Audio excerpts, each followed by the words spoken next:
வணக்கம் நேயர்களே, ராஜ் நியூஸ் தொலைக்காட்சியின் விவாத நேரத்திற்கு உங்களை அன்புடன் வரவேற்பது தமிழரசி சிவகுமார். இன்றைய விவாதத்திற்கான தலைப்பு: மதுரையில் பிரம்மாண்ட ரோட் ஷோ நடத்திய முதல்வர் ஸ்டாலின். 2026 தேர்தலுக்கு இப்போதே பிரச்சாரத்தை தொடங்கிய முதல்வர்.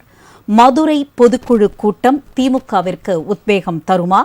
முதல்வர் ஸ்டாலின் ரோட் ஷோ மக்களின் கவனத்தை ஈர்க்குமா? இது பற்றிய விவாதத்தில் கலந்து கொண்டு பல்வேறு கருத்துக்களை முன்வைக்க வந்திருக்கும் விருந்தினர்களை ராஜ் நியூஸ் தொலைக்காட்சியின் சார்பாக வரவேற்கிறோம். முதலில் இணையத்தின் வழியாக இணைகிறார்கள் மூத்த பத்திரிகையாளர் திரு VS ராமன் அவர்கள். சார் வணக்கம். வணக்கம். அடுத்ததாக பிஜேபியிலிருந்து திரு தூத்துக்குடி செல்வம் அவர்கள். சார் வணக்கம். வணக்கம். அரங்கிற்கு வந்திருக்கும் அரசியல் விமர்சகர் டாக்டர் பூபதி ஜான் அவர்கள். சார் வணக்கம். உயர்நீதிமன்ற வழக்கறிஞர் திரு கரு ஜெயக்கண்ணன் அவர்கள். சார் வணக்கம். ராமன் சார், உங்களிடமிருந்து துவங்குகிறோம் இன்றைய விவாதத்தை. நாளை திமுகவின் பொதுக்குழு பிரம்மாண்டமான ஏற்பாடுகளை நோக்கி நடந்து கொண்டிருக்கிறது. அதற்கு முன்னதாக இன்று பிரம்மாண்டமான ரோட் ஷோ. முதல்வர் ஸ்டாலின் அவர்கள் 16 கிலோமீட்டர் நடந்து சென்று மக்களை சந்தித்துக் கொண்டிருக்கின்றார். இப்பொழுது ரோட் ஷோ நடந்து கொண்டிருக்கிறது. இந்த இரண்டும், அதாவது இன்றைய ரோட் ஷோ, நாளைய பொதுக்குழு, இது இரண்டும் திமுகவினருக்கும் மக்களுக்கும் எத்தகைய மாற்றத்தை, எத்தகைய உத்வேகத்தை தரப்போவதாக உங்களுடைய கணிப்பு? எம்ஜிஆர் ஒரு படத்துல பாடுவாரு, இதே படத்துல, வாங்கையா வாத்தியார் ஐயா வரவேற்க வந்தோம் ஐயா, ஏழைகள் உங்களை நம்பி எதிர்பார்த்து நின்றோம் ஐயான்னு எம்ஜிஆர் பாடுவாங்க. வரவேற்பு பலமாக இருக்கிறதே ராமன் சார். கருத்துக்களை ஏற்று கொண்டு பாடுறாங்க. அதே போல என்னன்னா சொல்லுவாங்க, கிராமத்துல மீசை வைத்தவங்க எல்லாம் பாரதியார் கிடையாது, தொப்பி வச்சவங்க எல்லாம் எம்ஜிஆரும் கிடையாது, லேனா தமிழன் அவர்களும் கிடையாது என்ன நான் சொல்றேன். ஏன்னா நாடாளுமன்ற தேர்தலில் சென்னையில் பிரச்சாரத்துக்கு வந்தக்கூடிய நம்முடைய பாரத பிரதமர் அவர்கள் மோடி அவர்களை கோயம்புத்தூர்ல, சென்னை டிஎன்ஆர்ல ரோட் ஷோ பண்ணாங்க. அப்ப ரோட் ஷோ நடத்தும் போது இதே திமுக தலைவர்களும், இதே திமுகவுடைய தொலைக்காட்சியும், இதே திமுகவுடைய அதிகாரப்பூர்வ நாளேடுகள் என்ன சொன்னாங்க தெரியுமா? ரோட் ஷோ போட்டு கொண்டும் நீங்கள் மக்களை கவர் செய்ய முடியாது, இந்த ஜம்பம் தமிழ்நாட்டு மக்களுடைய ஈடுபடாது, நீங்க 1000 ரோட் ஷோ நடத்தினாலும் உங்களுக்கு பாஜகவுக்கு வேலை இல்லை என்று கேவலப்படுத்தி, அவமானப்படுத்தி, கிண்டல் அடித்தார்கள். ஆனால் அவர்களுடைய நிலைமை இன்று எப்படி என்றால், ரோட் ஷோ நடத்த வேண்டியது திமுகவின் காலத்தின் கட்டாயம். இந்த ரோட் ஷோ நடத்துவதனால் என்ன லாபம் என்றால், திமுக காரர்களுக்கு லாபம், மக்களுக்கு ஜல்லி பைசா கூட லாபம் கிடையாது. காரணம் என்றால், கடந்த 4 ஆண்டு காலமாக தமிழகத்தினுடைய அத்தனை துறைகளுள்ள பொருட்களின் விலைவாசிகளை 100க்கு மேல் மடங்கு விலைகளை ஏற்றிக்கொண்டு அத்தனை பொருளாதார சூழ்நிலை, ஏழை எளிய மக்களுடைய வாழ்வாதாரம் இன்று ஏழை எளிய மக்கள் துளைத்துக் கொண்டிருக்கின்றார்கள். விவசாயிகள் மக்களை, நெல் சாதாரண நம்முடைய விவசாயிகள் நமக்கு சோறு ஊட்டக்கூடிய நெல்லை கூட அவர்கள் பத்திரப்படுத்தி வைக்க முடியாத, வக்கு இல்லாத, திராணி இல்லாத, தில்லு இல்லாத, தெம்பு இல்லாத இந்த விடிய அரசு 4 ஆண்டு காலம் ஆட்சியில் மக்கள் கண்ட இன்னல்கள் கொஞ்சமல்ல நெஞ்சமல்ல அனைத்தும் இன்று இன்னைக்கு விஜய் கூட என்ன சொல்றாரு, தமிழ்நாட்டு மக்களே நீங்கள் பணம் கோடி லாரியில கொண்டு வருவாங்க, வாங்காதீங்க, காரணம் இந்த பணம் அனைத்தும் மக்களிடம் கொள்ளையடித்த பணம் என்று விஜயே சொல்லிட்டாருன்றீங்க. விஜயே சொல்லிட்டாரு. ஆகவே ரோட் ஷோ அவர்கள் திமுக தொண்டர்களுக்கு உற்சாகம் கூட்டக்கூடிய ஒரு நாங்களும் இருக்கிறோம் என்ற நிலைப்பாடை திமுகவினர் அது ஏற்படுத்திக் கொண்ட நிலைப்பாடு. இன்னும் மட்டுமில்ல, தேர்தல் நெருங்க நெருங்க நெருங்க தமிழ்நாடு முழுவதும் கிராம வாரியாக, பட்டணம் வாரியாக, நகரம் வாரியாக எல்லா இடத்திலும் அவர்கள் ரோட் ஷோ நடத்த இருக்கின்றார்கள். காரணம் என்னவென்றால், அவர்களை பற்றி சொல்ல வேண்டுமானால் இன்னொன்று சொல்றேன். வரக்கூடிய ஜூன் மாதம் 11ஆம் தேதி 2 நாள் அல்லது 3 நாள் கோவை, திருப்பூர், ஈரோடு, சேலம், மேட்டுப்பாளையம் வழியாக ரோட் ஷோ நடத்த உள்ளார்கள். ஆனால் இதனுடைய காரணம் என்னவென்றால், சேலம் மேட்டூரில் டாமில் தண்ணீர் திறந்து வைக்கக்கூடிய நிகழ்ச்சி. ஆனால் தண்ணீர் திறந்து விட யார் செய்வார்? அந்த துறை சார்ந்த அமைச்சரும் அந்த மாவட்ட கலெக்டர் தான் பண்ணுவாங்க. முதலமைச்சர் 2021 முதலமைச்சர் ஆன உடனே ஒரு முறை சேலம் மேட்டூரில் சென்றார்.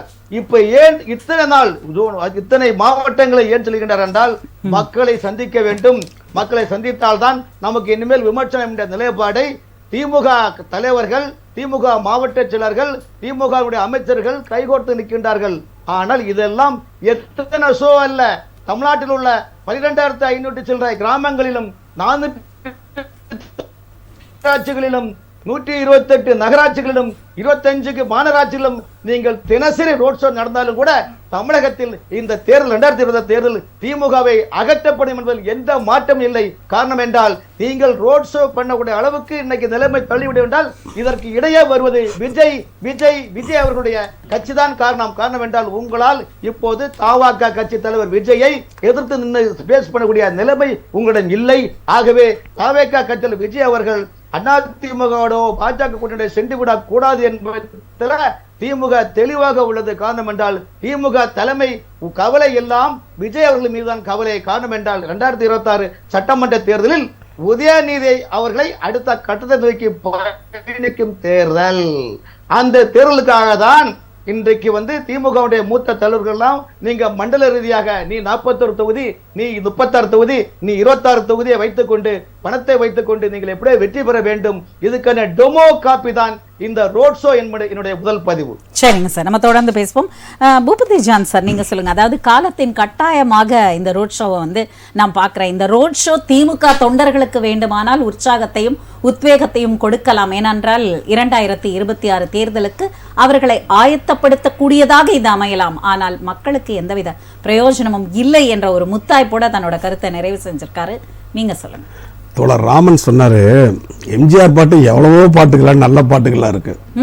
நான் ஆணையிட்டால் பாட்டு அவர் பாட சொல்லுங்க. நான் ஆணையிட்டால் அது நடந்து விட்டால் அந்த பாட்டு ஃபர்ஸ்ட் பாடணும். எத்தனையோ பாட்டை விட்டு அந்த பாட்டை எடுத்திருக்காரு. சரி, முதல்ல ஒரு புரிதலுக்காக சொல்ல, ரோட் ஷோன்னு என்னங்க? ரோட் ஷோ அப்படிங்கிறது மக்கள் சந்திப்பு தான், அவ்வளோதானே. அது சிம்பிள். அந்த கான்செப்ட் என்னது? மக்களை போய் சந்திக்கணும். என்ன கிராமமாக போகாமல் பொதுக்குழுக்கு போகும் பொழுது அவங்க போகும் வழியிலே அதாவது எல்லா மக்களையும் திரட்டி சந்திப்பது தான் ஒரு ரோட் ஷோ. இதில் ஒன்றும் பெரிய ஒரு இல்லையே. ஒரு எலெக்ஷன் வருது, ஒரு ட்ரெண்டு வரும்பொழுது என்ன பண்ணுவோம், எல்லா கிராமத்துக்கும் பிரச்சாரம் வீடு வீடாக போவார்கள். அது வீட்டு ஷோ, அது ஹவுஸ் ஷோ. எது அது? இப்போ நடக்கிறது என்னது? Road show. இது ஒரு மேஜர் ஒரு பிளான் அவுட்லே, அவ்வளோதான். எதற்கான நோக்கி? 2020க்காக மக்களை திரட்டி அவர்களுடைய திட்டத்தை சொல்லி நல்லதை சொல்லி மீண்டும் எங்களை ஆட்சிக்கு அமருங்கள், ஒரு வாய்ப்பு கொடுங்கள் என்று சொல்லுவதற்கான ஒரு திட்டம் தானே ஒளி, இது வேறு திட்டம் இல்லை. அப்போ ரோட் ஷோவில் யாரை சந்திக்கணும்? மக்களை தான் சந்திக்கணும். பொதுக்குழுவில் யாரை சந்திப்பாங்க? கட்சி தொண்டர்களை சந்திப்பாங்க. அப்போ ரெண்டும் உதாகுதா இல்லையா? ஒரு இலையில சாப்பாடு வச்சா கூட்டு பொரியல் சாம்பார் சட்னி எல்லாம் இருந்தாலும் ஒரு முழுமையான சாப்பாடு ராமன் தோழர் அவருக்கே தெரியும். அதான தமிழ் சாப்பாடு. அதே போல தான் ரோட் ஷோ பார்க்குறோம். அப்புறம் போன ஒரு மீட்டிங் நடக்குது, தொண்டர்களை சந்திக்கிறாங்க, நலத்தட்ட உதவிகள் செய்கிறாங்க. எல்லாம் சேர்ந்த ஒரு கலவை, ஒரு சமூக கலவைன்னு கூட வச்சுக்கலாம் இல்லையா? சமூக நீதி கொண்டு இருக்கக்கூடிய நாட்டிலே ஒரு சமூக கலவை கொடுக்குது. சமச்சீர் கொண்ட ஆட்சி, சமச்சீர் கல்வி திட்டத்தை கொண்டு வந்த ஒரு ஆட்சியிலே ஒரு சமூக கலவை கொடுப்பது என்னது? காழ்ப்புணர்ச்சி உடையவர்கள், திமுகவை எதிர்க்க வேண்டும் என்று நினைப்பவர்கள், திமுக வரக்கூடாது என்று நினைப்பவர்கள், திமுக வரக்கூடாது என்று நினைப்பதை விட திராவிட சித்தாந்தம் வரக்கூடாது என்று நினைப்பவர்கள். அதான் ரொம்ப முக்கியம். அதனுடைய அடித்தளத்தை பார்க்க வேண்டும். திமுக என்பது ஒரு கட்சி அல்ல. அண்ணா சொன்னார், வீதிக்கு வாருங்கள், சிறைகளை நிரப்புவோம், கட்சிகளை இணைங்கள் சொன்னார். அண்ணாவினுடைய கோரிக்கை திமுக 1971 வந்தது. வீதிக்கு வாருங்கள், போராட வாருங்கள், சிறைகளை நிரப்புவோம். அப்போ இந்த சித்தாந்தம் மேலே வந்து விடக்கூடாது. அதாங்க அடிப்படை. 2024 வரக்கூடிய தேர்தல் ஒரு சித்தாந்தத்துக்கான தேர்தல். அப்ப இந்த 2024 திராவிட சித்தாந்தம் எள்ளளவும் கூட முறியெடுக்கப்படவிடக் கூடாது என்ற நோக்கத்திற்காக செய்யக்கூடிய ஒரு திட்டம், ஒரு யுக்தி, ஒரு ஸ்ட்ராட்டஜி. இதுல என்ன தவறு இருக்கிறது? அது ரொம்ப முக்கியம். எவ்வளோ சொன்னார் Raman sir. Times of India 2 நாளைக்கு முன்னாடி ஒரு கட்டுரை வெளியிட்டிருக்கு. இந்தியாவினுடைய மொத்த உற்பத்தி பிளான் பண்றாங்க 25% உள்நாட்டிலேயே உற்பத்தி பண்ண வேண்டும் என்று ஒன்றிய அரசு கொண்டு வந்த திட்டம். அதில் ஒன்றிய அரசு சாதித்தது 16 விழுக்காடு தான். 25 நோக்கம் குறிக்கோள், சாதித்தது 16. தமிழ்நாடு என்ன தெரியுமா?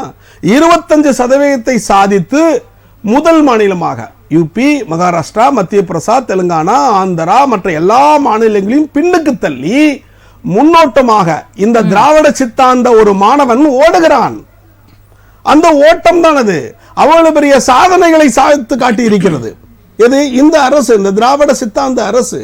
ஆக வரக்கூடிய 2026 தேர்தல் திராவிட சித்தாந்தத்தை தூக்கி பிடிக்க வேண்டும், சமத்துவத்தை தூக்கி பிடிக்க வேண்டும், சமூக நீதியை தூக்கி பிடிக்க வேண்டும். மதவாத, சாதிவாத, இனவாத கட்சிகளை புறந்தள்ளிவிட்டு சமத்துவ கட்சியை முன்னோக்கி செல்ல வேண்டும் என்ற நோக்கத்திற்காக நடைபெறக்கூடிய ஒரு மக்கள் சந்திப்பு. அவ்வளவுதான். மக்களையே சந்திக்க கூடாதுன்னா என்னது? மக்கள்கிட்ட தானே முறையிடணும். தேர்தலுக்காக தான் சந்திக்கிறீங்களா? அப்படி கிடையாது. தேர்தலுக்காக இல்ல, இந்த நாட்டினுடைய நலனுக்காக. அதான் நமக்கு தேர்தல் என்றால் என்ன? தேர்தல் என்றால் இந்த நாட்டை நிர்வகிக்கக்கூடிய ஒரு ஆட்சி முறை. சரிங்களா? அப்ப அந்த ஆட்சி முறைக்காக நாம் என்ன பண்றோம்? சந்திக்கிறோம். எதுக்கு? நாட்டு மக்களுக்கு நல்லது செய்வதற்காக மக்களை சந்திக்கிறோம். தேர்தலுக்காக சந்திக்கிறோம் என்ற பெயருக்கு கீழே இருக்கக்கூடிய உள்ளர்த்தம், உங்களுக்கு நல்லது செய்ய வருகிறேன், உன்னுடைய சமச்சீர் கல்வியையும் உன்னுடைய உரிமையையும் திருடிக் கொள்வதற்கு ஒரு கூட்டம் இருக்கிறது, அந்த கூட்டத்தை நீ புரிந்து கொள்ள வேண்டும், நீ விரிவாக தெரிந்து கொள்ள வேண்டும் என்பதை விளக்க உரையாக நடத்தப்படுகின்ற ஒரு மக்கள் சந்திப்பு. அவ்வளவுதான் இது. சரிங்க சார், நம்ம பேசுவோம். செல்வம் சார், நீங்க சொல்லுங்க. அதாவது இது மக்களை சந்திப்பதற்கான ஒரு நிகழ்ச்சி, அவ்வளவுதான். நாளை பொதுக்குழு கூடுகிறது. அதற்கு முன்னதாக பொதுமக்களை சந்தித்து விட்டு அந்த மேடைக்கு ஏறப்போகிறார் தமிழக முதல்வர் அவர்கள். இதற்கு பின்னால் தேர்தலோட வியூகமாக இருக்கட்டும், அது ஒரு ஸ்ட்ராட்டஜி தான். ஸோ அது மக்களோட மனசுல போய் நிற்க போது திரும்பவும் ஆட்சியை பிடிக்க போகிறது திராவிட முன்னேற்ற கழகம். இதுதான் பூபதி ஜான் அவர்களுடைய ஒரு அனாலிசிஸ். உங்களுடைய கருத்துக்கள் என்ன? ராஜ்நியூஸ் தொலைக்காட்சி நிறுவனத்திற்கு கொஞ்சம் எக்கோ சொல்லுது. அதாவது ராஜ்நியூஸ் தொலைக்காட்சி நிறுவனத்திற்கு நெறியாள சகோதரிக்கு, என்னுடைய சக பங்கேற்பாளர்களுக்கு, தொழில்நுட்ப கலைஞர்களுக்கு என்னுடைய பணிவான வணக்கம். கொஞ்சம் எக்கோ எக்கோ அடிக்குது. டெக்னீஷியன்ஸ் கொஞ்சம் பாத்துக்கோங்க. ரொம்ப அடிக்கும். அதாவது காரணம்னா, இப்போ முதலமைச்சர் ரோட் ஷோ நடத்துறது தப்புன்னு நான் சொல்லல. அதே நேரத்துல ரோட் ஷோ ஒரு 17 கிலோமீட்டர் ரோட் ஷோ நடத்துறாரு, 27 கிலோமீட்டர் ரோட் ஷோ நடத்துறாருல சொல்றாங்க. நான் என்ன சொல்றேன், இவரு யாருக்கான முதலமைச்சர்? முதலமைச்சர் மக்களுக்கான முதலமைச்சர். மக்களை சந்திக்கணுங்கிறதுல என்ன தவறு இருக்கு?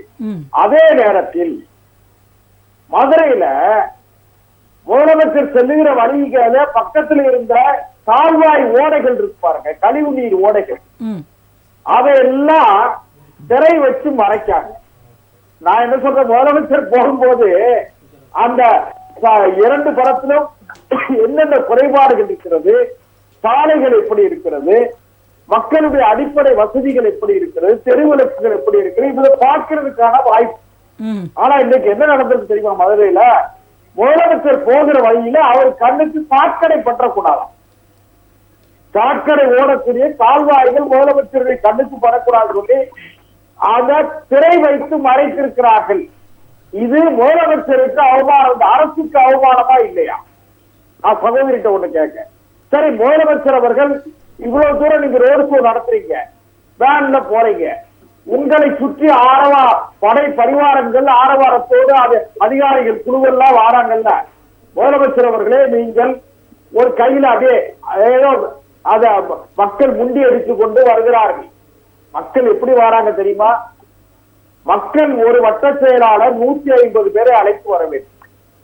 ஒரு ஒன்றிய செயலாளர் அந்த பகுதியில் இருக்கிற, அந்த மாவட்டத்தில் இருக்கிற ஒன்றிய செயலாளர் 500 பேரை அழைத்து வர வேண்டும். அதற்கான வழி செலவுகள், உணவு வகைகள் எல்லாம் ஏற்பாடு செய்யப்படும். இது ஒண்ணு. முதலமைச்சர், நான் ஒண்ணு சொல்றேன், முதலமைச்சர் அவர்களே, நீங்கள் ரோட் ஷோ நடந்து போயிருந்தீங்கன்னு சொன்னா இதெல்லாம் தெரிஞ்சிருக்கும்ல. நீங்க வாகனத்துல உட்கார்ந்து போறீங்க, இதனால என்ன நடந்துற போது மக்களுக்கு? இல்ல, நடந்து போறாங்க, ஒரு சில டிஸ்டன்ஸ் நடந்தும் அவங்க பாக்குறாங்க, மக்களை சந்திக்கிறாங்க. சகோதரி, பளிங்கு மாதிரி ஒரு இடத்தை தூத்து தொடச்சி வச்சிருக்க இடத்துல முதலமைச்சர் நடந்து போறாங்க.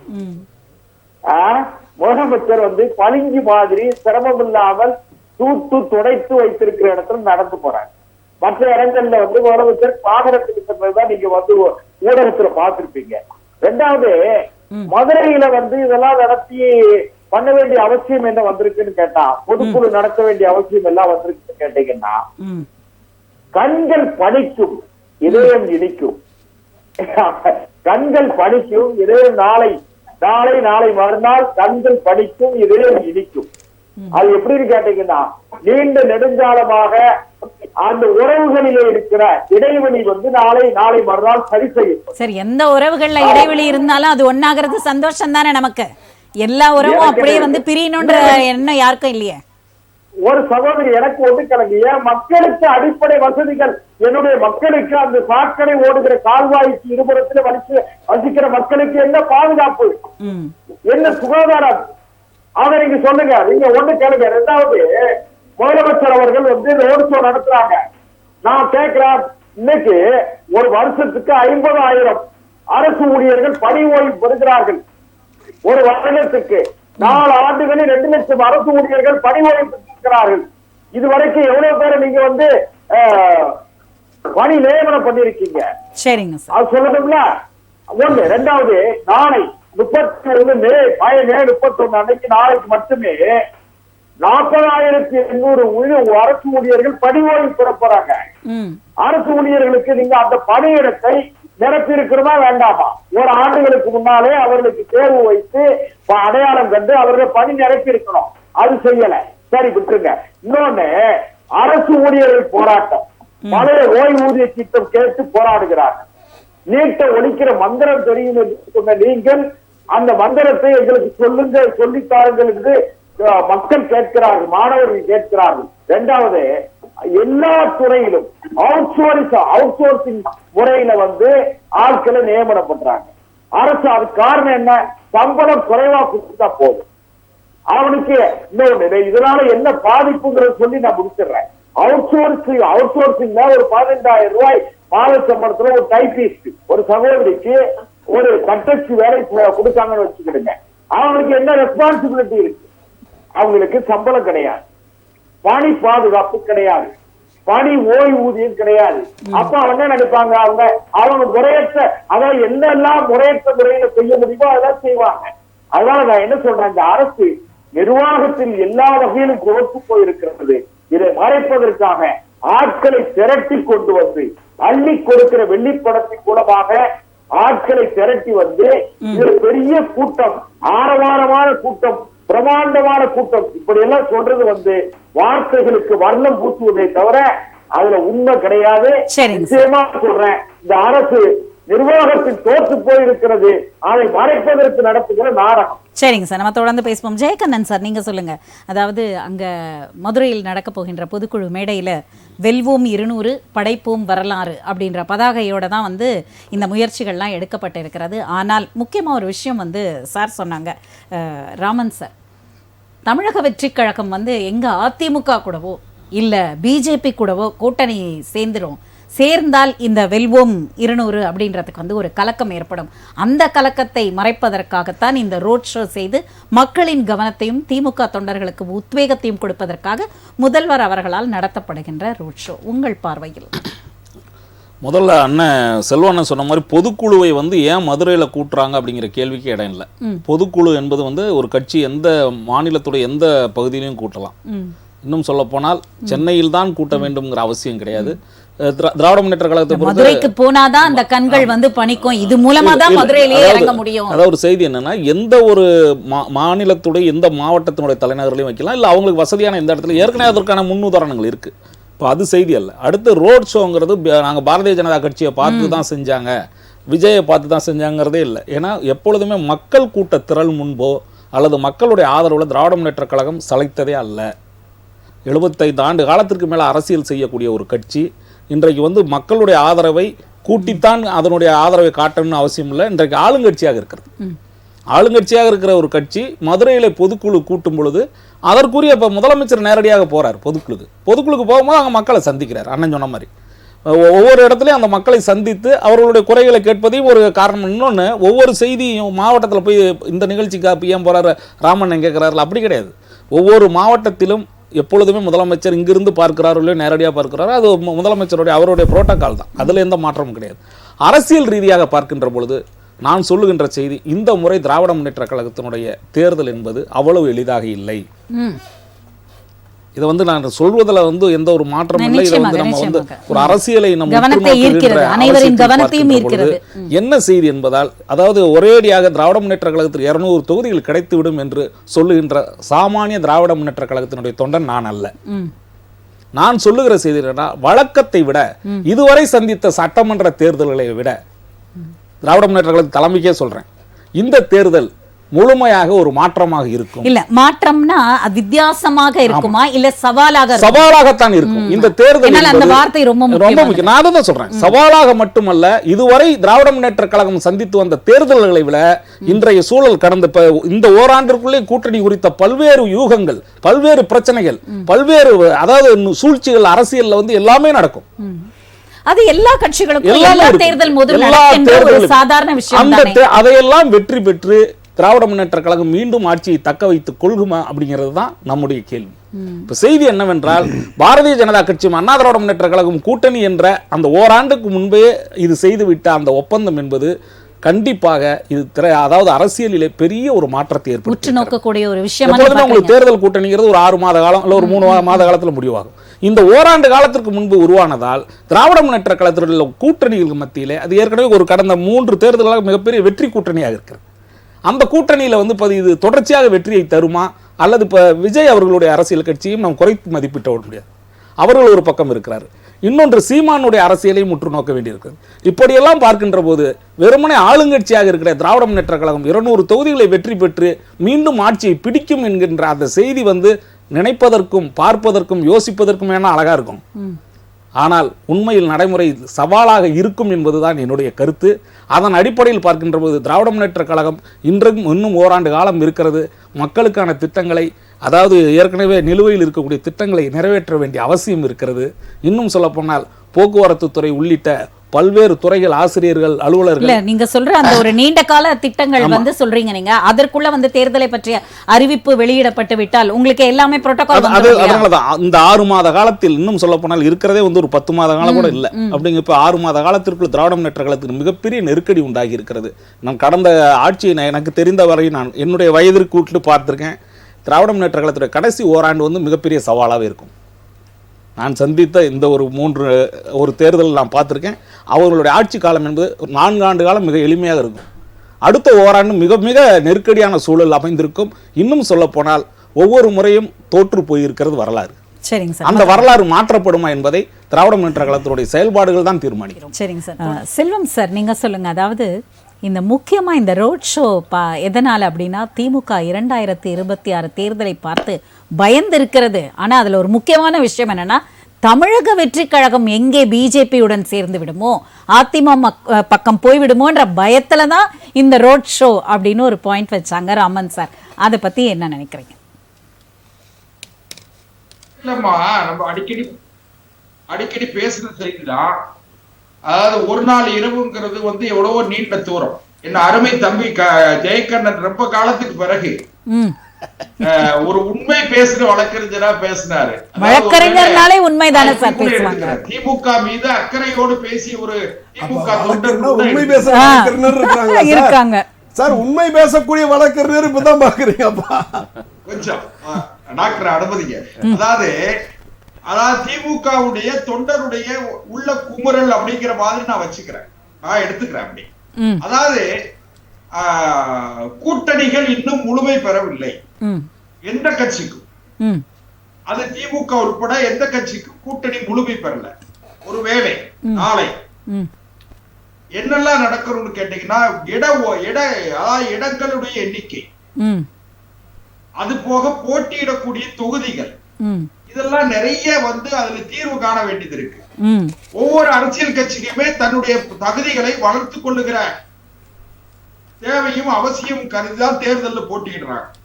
அப்படி இருக்கும்போது என்னுடைய அரசியல் பார்வையில திமுக கூட்டணியில ஒரு சலசலப்பு ஏற்படுவதற்கு வாய்ப்பு இருக்கு. ஏன்னு கேட்டீங்கன்னா, ஒரு உதாரணத்துக்கு காங்கிரஸ் இயக்கம் திமுக கூட்டணியில இருந்து வெளியேறி ஒரு புதிய கூட்டணியை நோக்கி பயணப்பட்டாலும் ஆச்சரியப்படுவதற்கு இல்லை. மரியாதைக்குரிய அண்ணன் திருமாவளவன் அவர்கள் ஒரு புதிய மாற்றத்தை நோக்கி, அவர் அதிகார பகிர்வை நோக்கி ஒருவேளை போகலாம். சரி, அண்ணன் மரியாதைக்குரிய பத்திரிகையாளர் ராமன் அவர்கள் சொன்னது போல விஜய் அவர்களும் அதிமுக பிஜேபி கூட்டணிக்கு வரலாம், மரியாதைக்குரிய சீமான் அவர்களும் வரலாம். அதனால என்ன கேட்டீங்கன்னா இதெல்லாம் எல்லாமே ஒரு அனுமானம் தான், ஒரு அசம்சன். மே நாட் அப்படிங்கிறது தான், மேபி மே நாட் பி அப்படிங்கிறது தான் தவிர நான் இப்படித்தான் நடக்கும் நான் உத்தரவாதப்படுத்துறேன். சரி, இது எப்ப நடக்கும்னு கேட்டீங்கன்னா வர்ற செப்டம்பருக்கு மேல, செப்டம்பர் அக்டோபர் வாக்குல அதிகபட்சம் இந்த ஆண்டு இறுதிக்குள்ள தேர்தல் கூட்டணிகள் இட எண்ணிக்கைகள்லாம் முடிவாயிரும். ஒரு உதாரணத்துக்காக ஒன்று சொல்றேன். திரு கமலஹாசன் அவர்களுக்கு ஒரு நாடாளுமன்ற மாநிலங்களவை உறுப்பினர் கொடுத்து திமுக உறுதிப்படுத்திக்கிட்டு, சரி அதே நேரத்துல அந்த கட்சியில அந்த கூட்டணியில இருக்கிற மறுமலர்ச்சி திமுகவுடைய தலைவர் வைகோ அவர்களுக்கு சீட்டு மறுக்கப்பட்டிருக்கு. நல்லா கவனிச்சுக்கிடுங்க. சரி, காங்கிரசிடம் ஒரு நாடாளுமன்ற ராஜ்யசபா எம்பி எதிர்பார்ப்பு இருந்தது, அது தரப்படல. ஏன்னு கேட்டீங்கன்னா அவங்க கிட்ட 17 எம்எல்ஏக்கள் இருக்காங்க. அது அப்படி இருந்து கூட அவர்களுக்கு அந்த வாய்ப்பு மறுக்கப்பட்டிருக்கு. இதெல்லாம் கூட ஒரு வேளை தேர்தல் கூட்டணி அமைகிற பொழுது நிறைய மாற்றங்களை தரும். ஒண்ணு. இரண்டாவது, இயல்பாவே சகோதரி ஆன்டி இன்கம்பன்சி உங்களுக்கு தெரியும். எந்த கட்சி ஆட்சியில இருந்தாலும் சரி, ஆன்டி இன்கம்பன்சி அந்த ஆளுகிற கட்சியின் மீது இருக்கிற வெறுப்புணர்ச்சி ஒரு 4-5% வழக்கமா வந்துடும். அது எந்த கட்சி ஆட்சியில இருந்தாலும் சரி. அதனால இதையெல்லாம் கணக்கிட்டு தான் தம்பி வழக்கறிஞர் ஜெயக்கண்ணன் அவர்கள் அவருடைய உள்ள குமுறலை கொட்டி தீர்த்தார். நீங்க கூட ரொம்ப அவர் அப்படி பேசிடக்கூடாது இப்படி பேசிடக்கூடாதுன்னு சொல்லி திமுகவுக்கு எதிரா பேசிடக்கூடாதேன்னு கூட கொஞ்சம் வார்த்தைகளை அவருக்காக ஜெயக்கண்ணன் சார் பேசின வார்த்தைகளை விட நான் பேசின வார்த்தைகள்ல தான் உங்களோட கவனம் அதிகமா இருந்தது போல. நெறியாளருக்கு அப்படி அவசியம் இல்லை. அதாவது நான் என்ன சொல்றேன்னா, இந்த இனி ரோடு ஷோ நடத்துறாங்க வைக்காங்க அதெல்லாம் அவங்க கூட இது. நான் என்ன நினைக்கிறேன்னா, திமுக தலைவர் ரோடு ஷோ நடத்தும் போது எனக்கு பிரச்சனை இல்லை. தமிழகத்தினுடைய முதலமைச்சர் நடத்துகிற ரோடு ஷோ இருக்கு பாருங்க, அது சரியா இருக்கணும். தமிழகத்தினுடைய ஆட்சி அதிகாரத்தில் இருக்கிற முதலமைச்சர் அவர்களே, நீங்கள் கடந்த 4 ஆண்டுகள் செய்த சாதனைகளை எப்படி இருக்கிறது, நாட்டு மக்களுக்கு செய்த சாதனைகள், மதுரைக்கு செய்திருக்கிற திட்டங்கள், மதுரைக்கு ஒதுக்கிய திட்டங்கள், திட்ட பணிகள், நடந்து முடிந்த பணிகள், இதையெல்லாம் எப்படி நடந்திருக்குன்னு பாக்குறதுக்கான ரோடு ஷோவா நீங்க நடத்தி இருந்தீங்கன்னா நான் உள்ளபடியா இப்ப பாராட்டு தயாரா இருக்கேன். அதே நேரத்துல முதலமைச்சர் அவர்கள் வாகனங்களிலே உட்கார்ந்து கொண்டு மக்களை பார்த்து அதாவது ஆட்களை திரட்டி வருகிற கூட்டத்தை பார்த்து கையேசத்து கொண்டு சிரித்து கொண்டு போவது நிச்சயமாக தம்பி ஜெயக்கண்ணன் அவர்களுடைய கருத்தை தான் பிரதிபலிக்கிறதா இருக்கும். அவரை ஏமாற்றுகிற முயற்சியா இருக்கும். அதிகாரிகள் முதலமைச்சரை தவறாக வழிநடத்துகிறார்கள். இந்த ஆட்சியின் மீது மிகப்பெரிய குற்றச்சாட்டுகள் இருக்கிறது. இன்னும் சொல்ல போனீங்கன்னா இன்னும் 2-1 மாதங்களிலே மிகப்பெரிய, நான் ஏதோ ஜோசியம் பார்த்து பேசுறதா நினைக்காதீங்க, ஜோசியம் பேசல, மிகப்பெரிய அதிர்ச்சி தரக்கூடிய அளவிற்கான சட்ட சிக்கல்கள் நீதிமன்றங்களின் மூலமாக இவர்கள் எதிர்கொள்ள வேண்டிய சட்ட போராட்டங்கள், சட்ட நெருக்கடி, சட்ட சிக்கல் இருக்கிறது. இதையெல்லாம் மறைப்பதற்கு முதலமைச்சர் அவர்கள் மிகுந்த பிரயத்தனப்பட்டு சிரித்துக் கொண்டு அவர் மிகவும் சந்தோஷமாக இருப்பதாக மக்களுக்கு காட்டிக் கொண்டிருக்கிறார். சரிங்க சார், கவலையோடு இருக்கிறார். சரிங்க சார், நம்ம தொடர்ந்து பேசுவோம். பயம் இருக்கிறது. சரிங்க சார். முதலமைச்சர் அவர்கள் மற்றவர்களிடத்துல நான் ஆரோக்கியமாக இருக்கிறேன், சந்தோஷமாக இருக்கிறேன், என்னுடைய நாட்டில் மும்மாறி மழை பெருக பொழிகிறது, உப்போகம் விளைகிறது என்று அதிகாரிகள் சொல்வதை நான் நம்புவதாக அதிகாரிகளை நினைக்கிறாங்க. வேற வழி இல்லை, இப்படி ஓட்டுறோம். கடைசி 4 ஆண்டு காலம் முடிந்து விட்டது. இன்னும் 12 மாதம் கூட கிடையாது, 9 மாதம் இருக்கு. சரிங்க சார். 9 மாசத்துக்குள்ள எலெக்ஷன் கோட் ஆஃப் கான்டாக்ட் வந்துரும். சரிங்க சார், சரிங்க சார், சரிங்க சார், நம்ம தொடர்ந்து பேசலாம். மாதம் 270 நாட்களுக்குள்ளாக இந்த ஆட்சி மிகப்பெரிய நெருக்கடிகள். இன்னும் சொல்ல போனீங்கன்னா ஒரே ஒரு செய்தியோட முடிச்சிடுறேன். இன்னும் ஒரு 3 மாசம் 4 மாசத்துக்குள்ள அதிகாரிகளுடைய மனநிலை மாறிடும். அதிகார துஷ்பிரயோகம், அதாவது ஆளுங்கட்சி எம்எல்ஏக்கள் செய்வது அல்லது ஆளுங்கட்சியினுடைய அமைச்சர்கள் சொல்வதை கூட அதிகாரிகள் செய்ய மறுப்பார்கள். சரிங்க சார். சட்டத்துக்கு புறம்பாக செய்யணும்னு சொன்னா மறுப்பாங்க. சரிங்க சார். அதனால மிகப்பெரிய நெருக்கடி இருக்கு. தம்பி ஜெயக்கண்ணன் சொன்ன மாதிரி தமிழ்நாடு ஒரு ஆட்சி மாற்றத்தை நோக்கி போய் கொண்டிருக்கிறது. சரிங்க சார், நம்ம பேசலாம். 2வது முறை ஜெயிச்ச வரலாறே கிடையாது. சரிங்க சார், நம்ம பேசலாங்க சார், பேசலாம் சார். நேரம் கம்மியா இருக்கு. நான் திரும்ப உங்களோட நிறைவான கருத்து போது நேரம் நிறைய தரேன் நான். பூபதி ஜான் சார், நீங்க சொல்லுங்க. அதாவது அதிகாரிகளோட மனநிலை மாறி இருக்கிறது, மிகப்பெரிய சட்ட சிக்கல்களை சந்திக்க போகிறார்கள். அதுக்கப்புறம் ஆன்டி இன்கம்பன்சி இருக்கு, வரவேற்பு இல்லை என்று மிகப்பெரிய ஒரு ஆருடம் நாம் சொல்லவில்லை, அஸ்ட்ராலஜி இல்லை, நான் ஒரு அனாலிசிஸ் ரிப்போர்ட் தான் கொடுத்துருக்கேன் அப்படின்னு செல்வம் சார் சொன்னார். உங்களோட ரிப்போர்ட் என்ன சொல்லுது? செல்வம் சார் சொல்றது பார்த்தா சிரிப்பா தான் இருக்கு. எப்படின்னா, ஆனாலும் ஆருடம் சொல்லுவதில்லை, சொல்லுவதெல்லாம் ஆருடம் தான். இது எப்படி ஒரு டயபாலிக்கலா இருக்கு பாருங்க, கான்ட்ரடிக்ஷனா இருக்குது பாருங்க. ஆருடம் சொல்லல, ஆனா சொல்றதெல்லாம் ஆருடம். எப்படின்னா 3 மாதத்துக்கு பிறகு ஒரு பெரிய பிரளயம் நடக்கும், சட்ட சிக்கல் நடக்கும், பெரிய குழப்பங்கள் இருக்கும் சொல்லுவாங்க ஜோசியத்துல. அப்பா அது இன்னும் 3 வருஷம் சுக்கிரன் மேல இருக்கிறான், சனி இங்க இருக்கிறான், 2ஆம் படம் 3 போது 7ஆம் படம் கழியுது. அப்படி வரும்போது அந்த சிக்கல் இருக்கு, அதுக்கு பரிகாரத்தை இப்படி போய்க்க அப்படின்னு சொல்ற மாதிரி தான் இருக்கு. எங்கேயும் எது நடக்காது, சரியான பாதையில் போயிட்டு இருக்கு. ரோடு ஷோ சூப்பரா போயிட்டு இருக்கா இல்லையா? அதே மாதிரி தான் போயிட்டு இருக்கு. இதுல எப்படி அப்படின்னா 2 விதமான கூட்டணி அமைதுங்க. ஒன்று கொள்கை சார்ந்து சித்தாந்தம் சார்ந்த ஒரு கூட்டணி. அதில் கூட்டணியில் இருப்பவர்களுக்கு வழிகள் இருக்கிறது, வேதனைகள் இருக்கிறது. கரெக்ட் தான், ஒத்துக்கிறோம். எல்லா இதுமே கூட்டணியில் இருக்கிற அனைவர்களுமே சந்தோஷமாக இல்லை. ஆனால் ஒரு கொள்கைக்காக கொள்கை பிடிப்புடன் உறுதியா இருக்கிறார்கள். எந்த கொள்கை அப்படின்னா, சமத்துவம் திராவிடம் என்பதை உயர்த்தி பிடிக்க வேண்டும், சனாதனம் மதவாத சாதியவாதங்கள் விலகி நிற்க வேண்டும் என்கிற மிகப்பெரிய உன்னதமான கொள்கை. அந்த கொள்கை கூட்டணியில் இருப்பவர்களுக்கு சிறு சிறு கஷ்டங்கள் வரலாம், இழப்புகள் வரலாம், ஆனால் இது தாங்கிக் கொண்டிருக்கிறது. இன்னொரு கூட்டணி இருக்குது. அந்த கூட்டணி எப்படிப்பட்ட கூட்டணி அப்படின்னா, பதவிக்கான கூட்டணி. பதவி இருந்தா தான் அங்க இருக்கும், இல்லைன்னா சலசலப்பு வந்துடும், பிரச்சனைகள் வந்துடும், முட்டிக்கிட்டு வந்துடும். அந்த சார் ஒரே ஒரு குறுக்கீடு, வேற ஒண்ணு இல்ல. கொள்கை கொள்கை கொள்கைன்னு சொல்றீங்களே, என்ன சார் கொள்கை? காங்கிரஸ் கட்சியினுடைய சசி தரூர், திமுகவினுடைய நாடாளுமன்ற குழு தலைவர் மரியாதைக்குரிய சகோதரி கனிமொழி, இவங்கெல்லாம் போய் சிந்தூர் ஆபரேஷன் சிந்தூர் நடவடிக்கையை ஆதரிச்சு ஒவ்வொரு நாடுகளா போயிட்டு எங்களுடைய மத்திய அரசாங்கத்தினுடைய நடவடிக்கைகளை ஆதரிச்சு பேசிட்டு வராங்க. உங்களுக்கு திமுக கூட்டணியில் என்ன கொள்கை நீங்களே சொல்லுங்க. சரிங்க சார். திமுக கூட்டணியுடைய ஒரே கொள்கை சமத்துவம், எல்லாருக்கும் எல்லாம். அதுதான் கொள்கை, இதுதான் அடிப்படை. எல்லாருக்கும் எல்லாம் கிடைக்க வேண்டும், ஏற்றத்தாழ்வுகள் இருக்கக்கூடாது, கல்வியில் எல்லாருக்கும் எல்லாம், தொழிலில் எல்லாருக்கும் எல்லாம். நீங்க என்ன பண்றீங்க? பிஜேபி என்ன பண்றீங்க? குல தொழில் செய்யணும். 19 தொழிலை தேர்ந்தெடுத்து, செருப்பு தைக்கிறவர்கள் செருப்பு, பனையர்கள் பனை, இந்த ஆர்டிவி இது கூடை உள்ள அது, அந்த மாதிரி ஒரு குலத்தொழிலை கொண்டு போயிருங்கள். எல்லா தொழிலையும் எல்லாரும் செய்ய வேண்டும் என்பதுதான் சமத்துவம். அதான முக்கியம். ஏன் இந்த தொழிலை அவன் செஞ்சா என்ன? ஒரு செருப்பத்துக்கும் தொழிலை ஒரு பெரிய பணக்காரர்கள் செஞ்சா என்ன? அப்படி இல்லை, எல்லா தொழிலும் எல்லாம் தானே செய்யணும். ஆனா என்ன பண்றீங்க நீங்க? ஒரு குறிப்பிட்ட தொழில் மட்டும் பாரம்பரியமாக அவர்கள் வழி சார்ந்த நீங்க செய்யணும் அப்படிங்கிற சொல்லக்கூடியவர்கள்.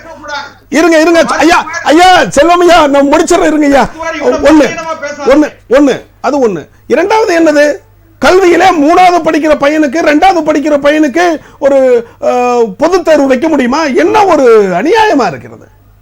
ஒரு நேஷனல் கல்வி எஜுகேஷன் பாலிசியில ஓபன் நேஷனல் என்ட்ரன்ஸ் 1வது இருந்து 3வது படிக்க வைக்கிறதுக்கு நேஷனல் வைக்கலாம், அப்புறம் 8வது வைக்கலாம், 12வது வைக்கலாம், தொடர்ச்சியாக அவனுக்கு வைக்கப்படுகிறது.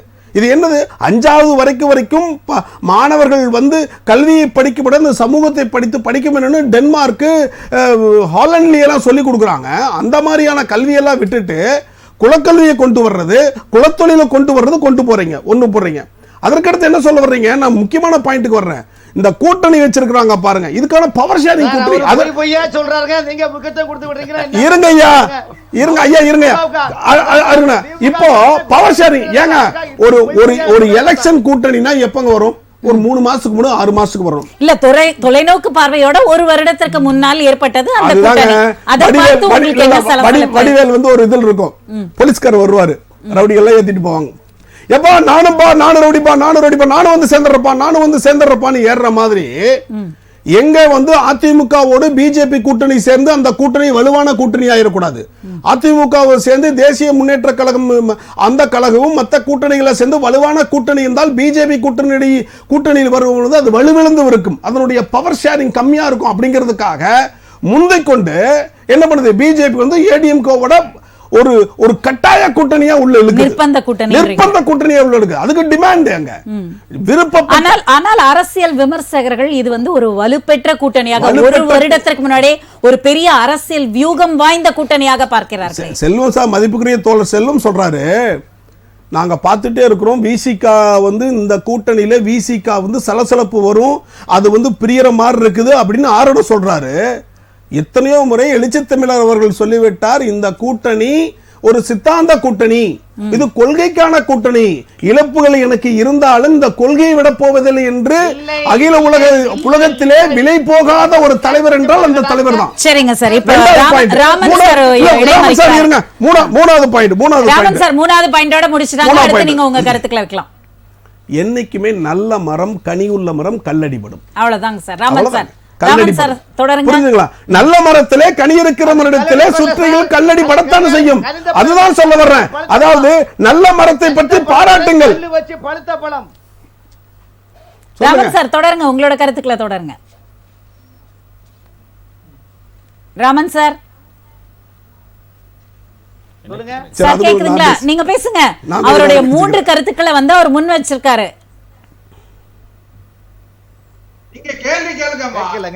சார் ராமன் சார் கேக்குறீங்களா? அதாவது திமுகவின் கொள்கை என்ன, திமுகவின் கொள்கை என்ன அப்படின்னு செல்வம் சார் தன்னோட முதல் கேள்வி கேட்டார். அதற்கான பதிலையும் இந்த கூட்டணியில் எந்த விரிசலும் இல்லை, எழுச்சி தமிழர் அவர்கள் மிகவும் தீவிரமாக சொல்லி இருக்கிறார், இது கொள்கை வாய்ந்த கூட்டணி, இந்த கூட்டணி எப்போதும் தொடரும் என்று. உங்களோட கருத்துக்கள் என்ன? கொள்கையும் இல்ல எதுவுமே இல்ல, அது வந்து கல்லு வச்சு பழுக்க வைத்த பழம் திமுக கூட்டணி என்பது. ஆகவே டாக்டர் பூபதி ஜான் வந்து டாக்டர் ஜான ரொம்ப கனவுகளை கூட அவரு பெரிய வசன கர்த்தாவை கூட இருக்காரு என்பது எனக்கு ஆச்சரியமா இருக்குது. அதனால டாக்டருடைய கனவு எப்படின்னா, கனவு காணும் காட்சி எல்லாம் கலைந்து போகும் மேகங்களாக உள்ளோம். ஆகவே திமுக முன்னேற்ற திராவிட முன்னேற்ற கழகம் அவங்க அண்ணா அப்புறம் பூபதி ராஜன் சொன்னாரு, கழகங்களுக்கு போராடலாம், சிறை நிரப்பலாம்னு அன்னைக்கு அண்ணா சொன்னார் சொல்றீங்க.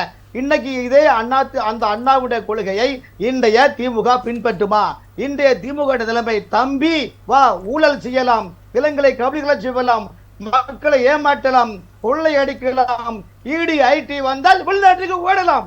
இதுதான் திமுக புது பார்முலா. இது டாக்டர் ஜான் அவர்களுக்கு தெரியுமா? சொல்லுங்க. இன்னைக்கு முரசொலி பத்திரிகையில உங்க பத்திரிகை திமுகவுடைய அதிகாரப்பூர்வ பத்திரிகை என்ன இருக்காங்க? அதாவது உலகத்திலேயே இந்தியாவிலேயே தமிழ்நாடு தான் முன்னணி மாநிலமாக உள்ளது. ரைட்டு. விளையாட்டு துறையில் தமிழகம் இந்தியாவிலே முன்னணி உள்ளது. யாருக்காக சொல்றீங்க? உங்களுடைய மகன் விளையாட்டுத்துறை அமைச்சராக உள்ளார், அவரை ஹைலைட் செய்ய வேண்டும் என்பதற்காக தகப்பனார் தன் மகனை சுட்டி காட்டுகின்றார். காக்கைக்கு தன் குஞ்சும் பொன் குஞ்சுதான். இதே டாக்டர் ஜான் அவர்களே, உங்களோட ஒண்ணு சொல்றேன், இந்த அரசு மருத்துவர்களுடைய கோரிக்கை நிறைவேற்றினார்களா? அரசாணை எண் கலைஞர் போட்ட எண் அரசாணை 524 எண்ணில் அரசு மருத்துவர்களுக்கு மற்ற மாநிலத்தை விட 40,000 ரூபாய் சம்பளம் கம்மியா கொடுக்குறீங்க என்று அந்த அரசு மருத்துவர்கள் பல முறை போராட்டம் பண்ணி அண்ணா சம்பள மனுக்கள் கொடுத்து இதுவரைக்கும் மக்கள் நலத்துறை அமைச்சர் அவருடைய மா சுப்பிரமணியம் அவர்களோ, மக்கள் நல்வாழ்வுத்துறை செயலர் டாக்டர் செந்தில்குமார் அவர்களோ இதுவரையிலும் எந்த நடவடிக்கை எடுக்கவில்லையே. மேலும் கொரோனா காலத்தில் டாக்டர் விவேகானந்தன் காலமானார். அந்த விவேகானந்தனுடைய மனைவிக்கு இதுவரைக்கும் வேலை கொடுக்கவில்லையே. ஏன் கொடுக்கவில்லை? அப்படி என்றால் நீங்கள் அரசு ஊழியர்களுக்கே எதுவும் செய்யவில்லை, மக்களுக்கும் எதுவும் செய்யவில்லை. நீங்கள் ரோட் ஷோ போட்டேன்னா என்ன போட்டால் மக்களுக்கு என்ன நன்மை? உங்கள் கட்சி தொண்டர்களுக்கு உற்சாக பானம் அதை தவிர்த்து வேற எந்த லாபமும் இல்லை என்பதை டாக்டர் ஜான் அவர்களை இதுவரை இப்படி இந்த மாதிரிதான் அவரு முழுக்க அறிவாலயத்திற்கு தன்னையே அர்ப்பணித்து விட்டாரோ என்ற நிலைப்பாடு என்னுள் இயங்குகின்றது. ஆனால் அண்ணன் வழக்கன் சேக்கணன் உண்மையை போட்டு உடைத்துள்ளார். அதை தூத்துக்குடி செல்வம் அவர்கள் வெளிச்சம் போட்டு காட்டியுள்ளார். சரிங்க சார். ஜெயக்கண்ணன் சார் சொல்லுங்க. 2 பேரும் மாறி மாறி உங்களுக்கு ஒரு புகழுரை வாசிச்சிருக்காங்க. உங்களோட விளக்கத்தை வந்து புகழுரை வாங்குவதற்காக நான் சொல்ல, அவங்க 2 பேருமே பாரதிய ஜனதா கட்சியின் ஆதரவாக பேசும்போது திராவிட இயக்கத்தின் வழி வந்தவனாக, திராவிட முன்னேற்ற கழக குடும்பத்தை சார்ந்தவனாக, அதில் இருக்கக்கூடிய பிரச்சனைகளை சொல்வதற்காக தான் நான் சொல்லிட்டு. ஏன் அப்படின்னா, அதாவது முதலமைச்சருடைய அனுபவம் என்பது அரசியலிலே 50 ஆண்டுகளை அவர் நிறைவு செய்கிறார். இசைஞானி இளையராஜா அவர்களுக்கு 50 ஆண்டு பொன் விழாவை கொண்டாடுகிற நேரத்தில், இந்த நேரத்தில் முதலமைச்சர் அவர்களும் அரசியலிலே 50 ஆண்டு காலத்தை தொட்டு பொன் விழாவையும் நிறைவு செய்கிறார் என்பதையும் பதிவு செய்து கொண்டு, என்ன செய்தி என்ன, திராவிட முன்னேற்ற கழகத்தினுடைய அடிப்படை என்பது அந்த தொண்டர்களுக்கான அடிப்படை இதுவரை கொடுக்கப்பட்ட அந்த முக்கியத்துவம் குறைந்திருக்கிறது. கட்சி நிர்வாகிகள், மேல்மட்ட நிர்வாகிகள், மாவட்ட அளவில் இருக்கிறவர்கள் கட்சி ரீதியாக வருகின்ற அந்த அதை என்ன சொல்றோம்னா ஆதாயங்களை அடிமட்டம் வரை கொண்டு செல்லவில்லை. இப்ப இந்த ரோட் ஷோ, பொதுக்குழு, இதுல வந்து தொண்டர்களோட ஒரு இணக்கமான ஒரு மனநிலையை என்ன சொல்ல வரேன்னா, இந்த ஓராண்டு காலத்தில் இப்படித்தான் வந்து 2011 தேர்தலில் வந்து 200 தொகுதிகளை கண்டிப்பாக வெல்ல முடியும் என்று அன்றைக்கு இருந்த உளவுத்துறை அதிகாரிகள், அரசியல் சாணக்கியர் என்று சொன்ன கலைஞர் அவர்களையே ஏமாற்றினார். 2011ஆம் ஆண்டு இப்படித்தான் சொல்லி எதிர்க்கட்சியாக கூட வர முடியாத சூழலை உருவாக்கியதும் இதே தமிழ்நாடு உளவுத்துறை இருந்த அடுத்த கட்ட தலைவர்கள். 200 தொகுதிகளை எளிதாக வென்று விடலாம் என்று கலைஞரிடமே பொய்யான தகவல்களை சொல்லி, அன்றைக்கு இருந்த தவறான தகவல்களை அவரிடம் சொல்லி எதிர்க்கட்சியாக கூட வர முடியாத சூழலை. அடுத்ததாக 2016 தேர்தலில் கண்டிப்பாக வெல்ல முடியும் என்ற சூழல் இருந்தபோது கூட ஒரு 20-30 தொகுதிகளில் திராவிட முன்னேற்ற கழகம் அந்த ஆட்சி அமைக்கக்கூடிய வாய்ப்பை இழந்தது. அப்படி இருக்கின்ற பொழுது கடந்த 4 ஆண்டு காலத்தில் செய்ய வேண்டிய பணிகளை திராவிட முன்னேற்ற கழகம் தலைமைக்கு, குறிப்பாக ஆட்சி தலைமைக்கு கொண்டு செல்லாதது அங்கு இருக்கக்கூடிய அமைச்சர்களுடைய தவறு, கட்சி நிர்வாகிகளுடைய தவறு.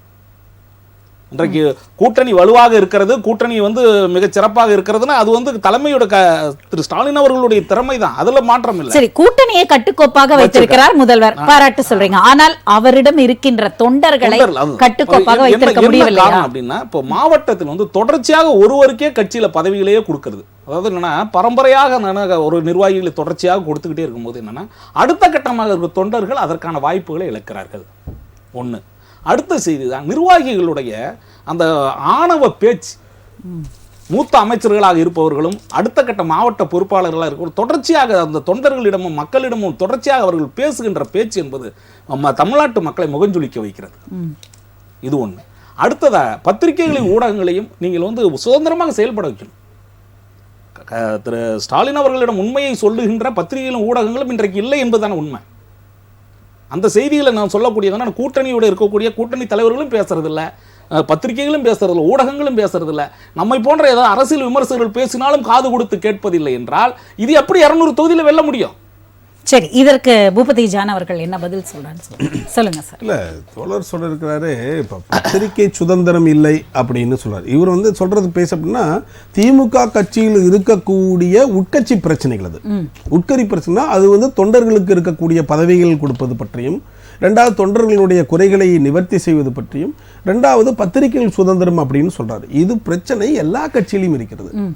இங்கு 5-10% இருக்குதுன்னா பிஜேபியில 50% இருக்குது. ஆனால் இந்த 10% பிரச்சனை 2026 தேர்தலுக்கு ஏதேனும் ஒரு ஆபத்தை விளைவித்து விடுமா என்பதுதான் அவருடைய ஐயம். அதுதான் சொல்ல வர்றேன். அதாவது எப்பவுமே வந்து நம்ம கார்டடா இருக்கணும், அது ரொம்ப உருதான்.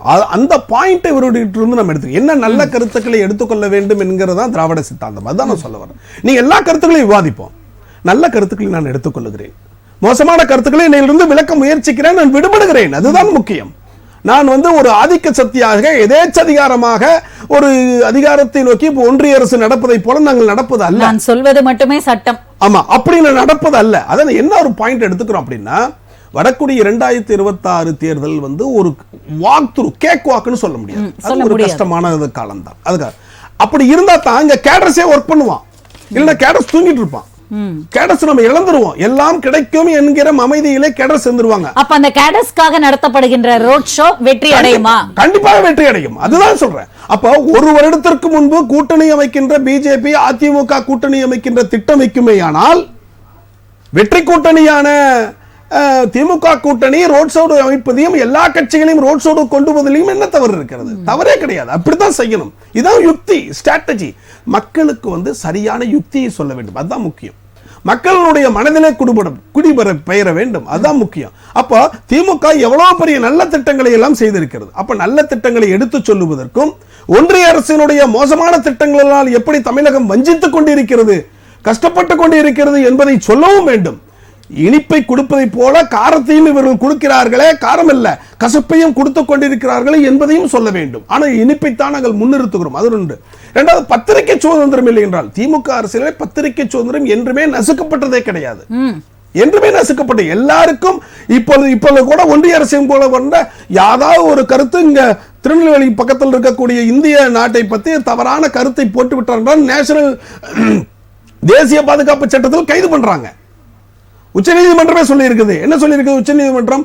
யாராவது அவர்களுடைய கருத்தை நீங்கள் பதிவு பண்ணுவதற்கு நீங்கள் அவர்களை வந்து அரெஸ்ட் பண்ணீங்கன்னா அவர்களுக்கு பிணை கைது பெயில் கொடுத்துட்டாங்க. ஏன் கொடுத்தாங்க? தனிப்பட்ட கருத்துக்களை சொல்லுவதற்கு அவர்களுக்கு தார்மீக அடிப்படை உரிமை இருக்கிறது. அது போன்று ஒரு எதேச்சதிகான சர்வாதிகாரமான அரசு அல்லங்க. சரிங்க சார், இப்போ பிரச்சாரம் அப்படின்னு நீங்க எடுத்துக்கிறீங்களா? இந்த 2026 தேர்தலுக்கு இன்றைய ரோட் ஷோ, நாளைய பொதுக்குழு கூட்டம் ஒரு பிரச்சாரமானால் அது எத்தகைய வெற்றி வாய்ப்பை தரும்? அருமையான வெற்றி வாய்ப்பு கொடுக்கும். இதுதான் ட்ரெண்ட். இப்படிதான் இருக்கணும். என்ன அப்படின்னா இந்த ரோட் ஷோ மட்டும் இல்ல, செல்லும் ஐயா சொன்னாரு, ஏன் ரோட் ஷோ போவீங்க, கார்ல போகாதீங்க, நடந்து போங்க, அப்ப நான் வரவேற்குங்கிறாரு. அப்ப எதிரணியில் இருக்கக்கூடிய செல்வமே வரவேற்கும் போது அளவிற்கு நாம நடந்து போகணும். அதுதான் முக்கியம்.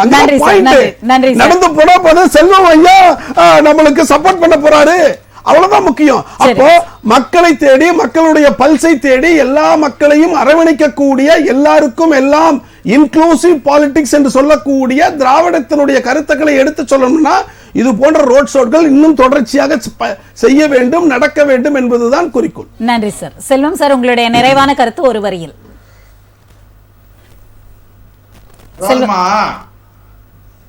கண்டதே காட்சி கொண்டதே கோலம் என்று இந்த ஆட்சியை அலங்கோலமான ஆட்சியை நடத்தி கொண்டிருக்கிறார்கள்.